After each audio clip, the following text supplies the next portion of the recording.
2025년 10월 12일 전 세계 반도체 업계가 동시에 숨을 멈췄습니다. 미국 인텔이 전격적으로 발표했습니다. 2나노급 공정 양산 돌입. 미국 언론들은 환호했고 대만은 긴장했습니다. 그런데 말입니다. 여러분, 이 소식이 전해지자 전 세계 반도체 전문가들이 입을 모아 한 나라를 주목하기 시작했습니다. 바로 대한민국입니다. 왜일까요? 인텔도 대만 TSMC도 아닌 왜 한국을 주목했을까요? 오늘 저희가 준비한 이야기는 단순한 기술 경쟁을 넘어선 국가의 자존심이 걸린 전쟁에 관한 것입니다. 그리고 그 전쟁의 중심에 우리가 서 있다는 놀라운 사실을 여러분께 낱낱이 공개하겠습니다. 지금부터 공개되는 내용들은 모두 해외 언론이 보도한 객관적 사실들입니다. 과장도 축소도 없습니다. 다만 우리가 몰랐던, 아니 어쩌면 알려지지 않았던 진실들을 하나씩 밝혀드리겠습니다. 여러분, 준비되셨습니까? 먼저 구독과 좋아요 부탁드립니다. 더 좋은 컨텐츠로 보답하겠습니다. 반도체 2나노, 이게 도대체 얼마나 작은 크기인지 아십니까? 머리카락 한 올의 굵기를 2만 번 나눈 크기입니다. 사람의 눈으로는 절대 볼 수 없는 세계입니다. 하지만 이 작은 세계가 지금 전 세계를 흔들고 있습니다. 2025년 10월 10일 미국 톰스 하드웨어는 긴급 보도했습니다. 인텔의 18A 생산이 TSMC의 N2보다 앞서 시작됐다. 기술적으로 세계 최초 2나노급 노드 양산이다. 미국은 환호했습니다. 드디어 우리가 반도체 주도권을 되찾았다. 그런데 말입니다. 이 보도가 나가자마자 전 세계 반도체 전문가들의 반응이 예사롭지 않았습니다. 진짜 경쟁은 지금부터다. 그리고 변수는 한국이다. 왜 그들은 이런 말을 쓸까요? 먼저 객관적인 데이터부터 보겠습니다. 2025년 2분기 글로벌 파운드리 시장 점유율입니다. 대만 TSMC가 70.2%로 압도적 1위를 기록했습니다. 그렇다면 2위는 누구일까요? 삼성전자입니다. 시장 점유율 7.3%로 2위를 지키고 있습니다. 어떤 분들은 이렇게 말씀하실 겁니다. 70%와 7%, 이게 무슨 희망이 있다는 거야? 네, 맞습니다. 숫자만 보면 절망적입니다. 그런데 여러분, 비즈니스 코리아가 9월 1일 보도한 내용을 보시면 흥미로운 대목이 나옵니다. TSMC의 시장 점유율은 전 분기 대비 상승했지만 삼성과의 격차가 59.9%포인트에서 62.9%포인트로 벌어졌다. 그러나 삼성의 2분기 매출은 전분기 대비 9.2% 증가했다는 겁니다. 절대적 격차는 있지만 삼성도 성장하고 있다는 뜻입니다. 2025년 7월 28일 비즈니스 코리아가 특종을 보도했습니다. 삼성전자, 테슬라로부터 차세대 자율주행 AI 칩 대량 주문 확보. 이는 삼성 파운드리의 2나노 공정이 계획된 수율과 생산 안정성을 달성했음을 입증한다. 테슬라입니다. 일론 머스크의 테슬라가 삼성을 선택했습니다. 업계 관계자는 이렇게 평가했습니다. 테슬라라는 관문을 통과했다는 것은 다른 빅테크 기업들도 더욱 긍정적으로 평가할 여지가 생겼다는 뜻입니다. TSMC의 대안을 찾던 기업들에게 좋은 소식입니다. 그런데 여기서 끝이 아닙니다. 2025년 10월 6일 샘모바일이 보도했습니다.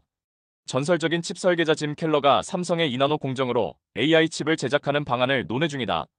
짐 켈러, AMD, 애플, 테슬라를 거쳐간 반도체 업계의 전설입니다. 그가 삼성을 선택지에 올렸다는 겁니다. 샘모바일은 이어서 보도했습니다. 삼성은 이미 암바렐라, 디벡스, 프리퍼드 네트워크스, 그리고 테슬라로부터 2나노 칩 주문을 확보했다. 여기까지 들으면 마치 삼성이 대단한 성과를 거둔 것처럼 보입니다. 하지만 전문가들은 차갑게 현실을 짚어줍니다. 2025년 4월 7일 3D인사이츠가 보도한 내용입니다. 삼성은 TSMC와 유사한 게이트 올어라운드 아키텍처를 2나노 공정에 도입했지만 TSMC의 수율이 삼성보다 2배 이상 높다는 보고가 있다. 수율. 반도체 제조에서 가장 중요한 지표입니다. 100개의 칩을 만들었을 때 정상적으로 작동하는 칩이 몇 개냐, 바로 그겁니다. 2024년 말 미국 상무부가 충격적인 결정을 내렸습니다.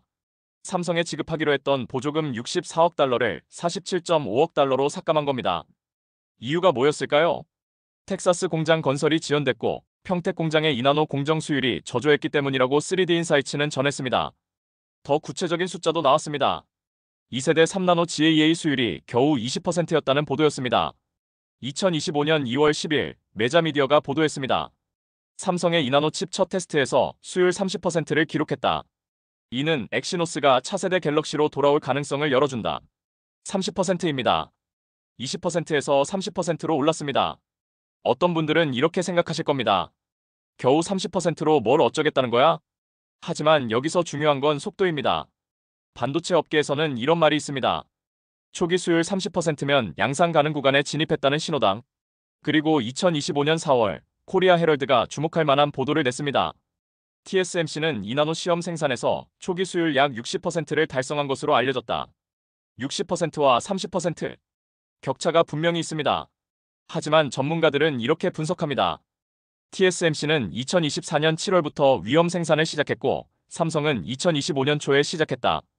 시간 차이를 감안하면 삼성의 진행 속도가 결코 느리지 않다. 2025년 4월 30일 샘모바일이 기술적 분석을 내놨습니다. 삼성은 업계 최초로 게이트-오러라운드 기술을 D램에 적용했다. 1세대 3나노 GAA 칩은 5나노 대비 칩 면적 16% 감소, 성능 23% 향상, 전력 효율 45% 개선을 보였다. 게이트-오러라운드, 줄여서 GAA 이게 뭐냐고요? 쉽게 설명드리겠습니다. 기존 반도체는 핀팻이라는 구조였습니다. 트랜지스터가 세워진 핀 형태였죠. 그런데 GAA는 완전히 다릅니다. 트랜지스터를 리본처럼 여러 층으로 쌓아 올립니다. 그리고 게이트가 이 리본을 360도 완전히 감쌉니다. 왜 이게 중요할까요? 전류를 더 정확하게 제어할 수 있고 전력 누수를 획기적으로 줄일 수 있기 때문입니다. 같은 성능이면 배터리가 더 오래가고 같은 전력이면 성능이 더 높아집니다. 그런데 여기서 중요한 사실 하나. 샘모바일은 이렇게 덧붙였습니다. 삼성의 주요 경쟁자인 TSMC는 아직 게이트-오러라운드 기술을 선진 공정 노드에 사용하지 않고 있다. 인텔과 TSMC는 차세대 2나노 공정에서 GAA를 사용할 것으로 예상된다. 정리하겠습니다. GAA 기술 상용화에서 삼성이 먼저였다는 겁니다. 2025년 6월 23일 톰스 하드웨어가 기술 분석 기사를 냈습니다. 인텔은 18A 공정의 세부 사항을 VLSI 2025에서 완전히 공개했다. 리본팻 트랜지스터와 파워바이어, 백사이드 전력 공급을 강조했다. 인텔의 18A 이게 인텔이 자랑하는 2나노급 공정입니다. 그런데 기사를 자세히 읽어보면 흥미로운 대목이 나옵니다. 인텔3 대비 성능 25% 향상 또는 전력 소비 36% 감소, 밀도 30% 증가를 달성했다. 대단한 성과입니다. 그런데 삼성은 어떨까요? 2023년 6월 29일 스와라지아메그가 보도한 삼성의 2나노 공정 자료를 보면 이렇습니다. 3나노 대비 성능 12% 향상, 전력 효율 25% 개선, 칩 크기 5% 감소. 숫자만 보면 인텔이 앞서는 것처럼 보입니다. 하지만 전문가들은 다르게 봅니다. 비교 기준이 다르다. 인텔은 자사의 9세대 공정과 비교했고 삼성은 이미 GAA를 적용한 3나노와 비교한 것이다. 기준점이 다르면 직접 비교가 불가능하다. 톰스 하드웨어는 2025년 10월 10일 또 다른 보도를 냈습니다. 인텔의 펜서레이크 첫 모델은 연말 출시 예정이며 본격적인 시장 출시는 2026년 1월로 미뤄졌다. 이는 원래 2025년 출시 계획에서 지연된 것으로 예상보다 느린 양산 속도를 시사한다. 지연이라는 단어가 나왔습니다. 톰스 하드웨어는 조심스럽게 분석을 덧붙였습니다.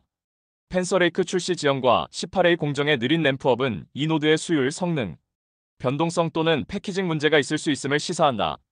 반면 TSMC는 어떨까요?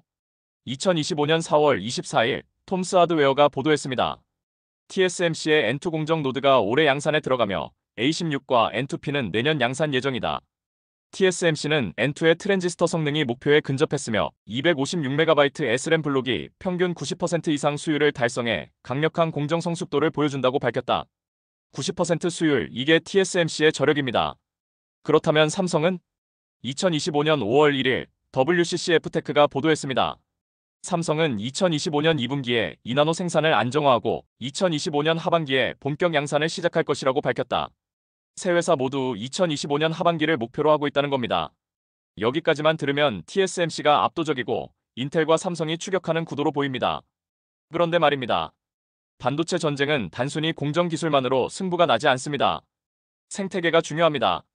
2025년 10월 1일 디지털타임스가 주목할 만한 보도를 냈습니다. 스타게이트 프로젝트 투자 협력 양해각서를 삼성전자와 체결한 후 오픈AI 팀이 삼성 평택 공장을 방문해 HBM 생산 역량을 평가했다. 오픈AI입니다. 챗GPT를 만든 그 회사 맞습니다. HBM, 고대역폭 메모리 AI 칩에 절대적으로 필요한 부품입니다. 여기서 삼성의 진짜 강점이 드러납니다.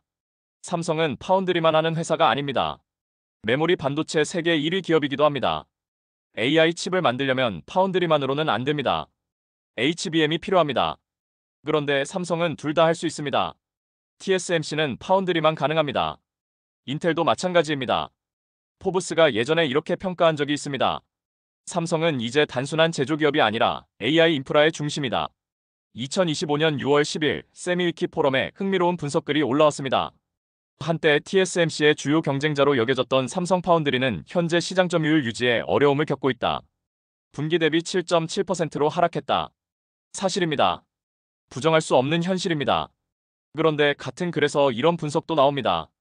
삼성의 저조한 성과는 주로 과거 프로젝트 실행 능력 부족과 모든 수요가 TSMC로 쏠리는 현상 때문이다. 과거라는 단어에 주목해야 합니다. 2024년 12월 삼성은 파운드리 사업부 대대적 개편을 단행했습니다. 새로운 수장 한진만 사장이 취임하며 이렇게 말했습니다.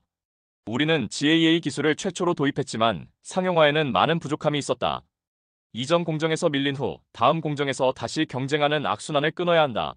문제를 정확히 인식했다는 뜻입니다. 그리고 2025년 7월 테슬라, 수주가 그 변화의 첫 신호탄이었습니다. 트렌드포스가 2025년 9월 1일 발표한 자료를 보겠습니다. 2025년 2분기 글로벌 파운드리 수익이 14.6% 증가해 417억 달러라는 전례 없는 수치를 기록했다. 반도체 시장 전체가 폭발적으로 성장하고 있다는 겁니다. 그 중심에 AI가 있습니다. 트렌드포스는 계속해서 분석합니다. TSMC의 시장 점유율이 70.2%로 증가한 것은 AI 가속기, 스마트폰, 차세대 PC에 대한 수요 급증 때문이다. AI입니다. 모든 게 AI로 수렴되고 있습니다. 그렇다면 삼성은? 앞서 말씀드린 테슬라, 자율주행 칩, 오픈AI와의 협력, 짐 켈러의 선택 모두 AI와 관련된 것들입니다. 시장은 지금 재편되고 있습니다. TSMC가 70%를 차지했다는 건 동시에 30%의 시장이 여전히 열려있다는 뜻이기도 합니다. 패턴트 PC가 최근 분석한 자료를 보면 이런 내용이 나옵니다. TSMC의 시장 점유율이 2023년 59%에서 2024년 64%, 2025년 66%로 성장하는 것은 단순한 트렌드가 아니라 반도체 산업의 전략적 전환이다. 66%, 70%가 아닙니다. 패턴트 PC는 연간 평균을 계산했고 트렌드포스는 분기 실적을 발표한 겁니다. 중요한 건 방향입니다. TSMC의 점유율이 계속 올라간다는 것. 그런데 패턴트 PC는 이렇게 분석을 덧붙입니다. 하지만 모든 계란을 TSMC 바구니에 담는 것이 현명한가? 공급 병목 현상이 발생할 것인가? 그리고 TSMC가 시장 지배력을 강화하면서 가격이 어떻게 변할 것인가? 기업들이 걱정하기 시작했다는 겁니다. TSMC에 대한 의존도가 너무 높아지는 것을요. 그리고 그 대안으로 삼성과 인텔을 검토하고 있다는 분석입니다. 실제로 톰스 하드웨어는 이런 보도를 냈습니다. 삼성이 2나노 웨이퍼 가격을 2만 달러로 낮췄다. 이는 경쟁사 TSMC보다 33% 저렴한 가격이다. 가격 경쟁력입니다. 삼성이 공격적으로 시장을 공략하고 있습니다. 여기까지 보면 이런 구도가 그려집니다. TSMC가 압도적 1위, 기술력과 수율 모두 최고, 삼성이 2위지만 격차가 크고 인텔은 기술은 있으나 실행력의 의문. 그런데 말입니다. 한 가지 빠진 게 있습니다. 바로 지정학적 리스크입니다. TSMC는 어디에 있습니까? 대만입니다. 미국과 중국의 갈등이 깊어질수록, 대만 해협의 긴장이 고조될수록 전 세계 기업들은 불안해합니다. 만약 대만에 무슨 일이 생기면? 니케이 아시아가 예전에 이런 분석을 낸 적이 있습니다. TSMC의 최대 약점은 지정학적 리스크다. 반면 삼성은 미국 텍사스와 한국 평택에서 이중 전선 양산 체제를 구축하며 안정성을 확보했다. 한미 동맹입니다. 미국 기업들 입장에서 보면 한국은 동맹국입니다. 대만보다 정치적으로 안정적인 파트너라는 겁니다. 실제로 미국은 삼성에 47억 달러를 지원했습니다. 비록 당초 계획보다 줄었지만 여전히 거액입니다. 왜일까요? 미국도 TSMC 의존도를 낮추고 싶기 때문입니다. 2025년 10월 12일 인텔이 불을 붙였습니다. 우리가 2나노 시대를 열었다. 하지만 전 세계는 알고 있습니다. 진짜 전쟁은 이제 시작이라는 것을. TSMC는 여전히 강력합니다. 70% 시장 점유율, 90% 수율, 15개 고객사 확보. 숫자로만 보면 압도적입니다. 인텔은 기술을 증명했습니다. 하지만 출시가 지연됐고 수율 논란이 있습니다. 그리고 한국의 삼성, 테슬라를 설득했고 오픈AI가 찾아왔으며 전설적 설계자 짐 켈러가 주목했습니다. 수율 30%에서 시작했지만 빠르게 개선 중입니다. 그리고 무엇보다 파운드리와 메모리를 동시에 가진 유일한 기업입니다. 객관적 데이터는 냉정합니다. 격차는 분명히 있습니다. 하지만 방향도 분명합니다. 삼성은 올라가고 있습니다. 2024년 12월 리더십을 교체했고 2025년 7월 테슬라를 잡았으며 지금 이 순간에도 평택과 화성 공장에서 엔지니어들이 밤을 지새우고 있습니다. 반도체 역사를 돌이켜보면 이런 패턴이 있습니다. 메모리 반도체 시장에서 한때 일본이 90%를 장악했습니다. 그때 한국의 점유율은 10%도 안 됐습니다. 그런데 지금은 삼성과 SK하이닉스가 전 세계 메모리 시장의 70%를 차지합니다. 역전은 불가능이 아니라 시간의 문제였습니다. 지금의 파운드리 시장도 마찬가지입니다. TSMC 70%, 삼성 7%. 격차가 큽니다. 하지만 30년 전 메모리 시장도 그랬습니다. 오늘 여러분께 보여드린 건 희망이 아닙니다. 데이터입니다. 테슬라 수주, 오픈AI 협력, 짐 켈러의 선택, HBM 통합 전략, 한미 동맹의 안정성. 모두 객관적 사실입니다. 물론 갈 길이 멉니다. 수율을 올려야 하고 더 많은 고객을 확보해야 하며 기술 격차를 좁혀야 합니다. 하지만 불가능한 목표는 아닙니다. 우리는 이미 해냈던 나라입니다. 메모리에서 그랬고 디스플레이에서 그랬으며 배터리에서 그랬습니다. 이나노 전쟁은 이제 시작입니다. 그리고 전 세계가 한국을 주목하고 있습니다. 추격자가 아니라 이제는 경쟁자로서. 평택과 화성의 밤하늘 아래 오늘도 불이 꺼지지 않는 공장들이 있습니다. 그곳에서 대한민국의 엔지니어들이 이나노미터의 세계와 싸우고 있습니다. 이나노 전쟁의 승자는 아직 결정되지 않았습니다. 하지만 전 세계는 이제 알고 있습니다. 마지막 웃는 자는 늘 포기하지 않은 자였다는 것을. 그리고 대한민국은 한 번도 포기한 적이 없습니다. 지금까지 이나노 전쟁의 숨겨진 진실을 전해드렸습니다. 구독과 좋아요 부탁드립니다. 더 좋은 컨텐츠로 보답하겠습니다. 감사합니다.